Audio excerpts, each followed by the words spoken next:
आगा कंदा हलूं त सिंध हाई कोर्ट KMC खे कंटोनमेंट इलाइक़नि मां MUC टैक्स वठण खां रोके छॾियो आहे। अदालत कंटोनमेंट इलाइक़नि मां म्यूनिसिपल टैक्स वसूली कंटोनमेंट बोर्ड जो इख्तियार करार ॾिनो। अव्हां खे आगाह करे रहिया आहियूं अहम ख़बर जे हवाले सां त सिंध हाई कोर्ट KMC खे कंटोनमेंट इलाइक़नि मां MUC टैक्स वठण खां रोके छॾियो।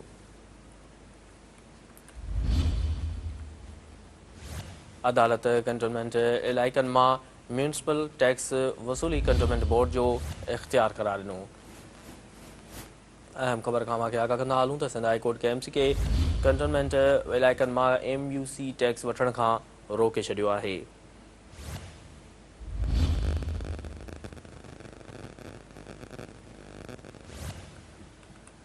अदालत कंटोनमेंट इलाइक़नि मां म्यूनिसिपल टैक्स वसूली कंटोनमेंट बोर्ड जो इख्तियार करार ॾिनो। हीअ अहम ख़बर आहे जेका अव्हां सां शेयर करे रहिया आहियूं त सिंध हाई कोर्ट KMC खे कंटोनमेंट इलाइक़नि मां MUC टैक्स वठण खां रोके छॾियो आहे।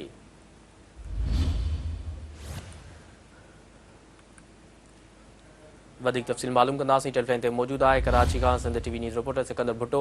जी Sikandar, Sindh high court KMC खे कंटोनमेंट इलाइक़नि मां MUC टैक्स वठण खां रोके छॾियो आहे। वधीक तफ़सील हिन वटि आगाह कजो।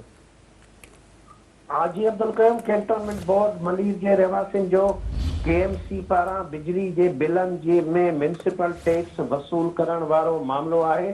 अदालत KMC के कैंटोनमेंट इलाके में MCU टैक्स वसूल करण का रोके छड़ियो है।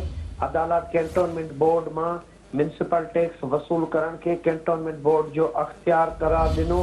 अदालत के इलेक्ट्रिक के हुक्म दिनो त बिजली के बिलन जरिए कैंटोनमेंट बोर्ड के इलाक़नि में MUC टैक्स वसूल करण जो है त बंद करण जो भी हुक्म दई छड़ियो है। दरखास्त गुज़ार के वकील उस्मान फारूक अदालत के बुधाया त मलीर कैंटोनमेंट बोर्ड अग में ही कंजर्वेंसी टैक्स वसूल करे रही है। KMC बिजली के बिलन में म्यूनिसिपल चार्जिस बे शामिल कया आहिनि। दरखास्त गुज़ार के वकील उस्मान फारूक जो अदालत में यो मौक़ूफ़ हो। वकील यो भी चयो त इदारा एक ही वक्त म्यूनिसिपल टैक्स वसूल करे रहा आहिनि।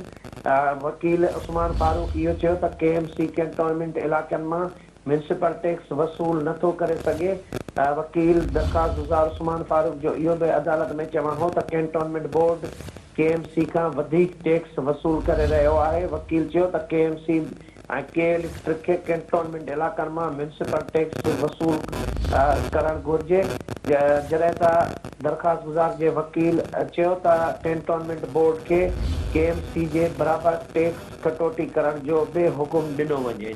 जी अब्दुल कयूम। ठीक है सिकंदर, तफ़सील लाइ वॾी महिरबानी।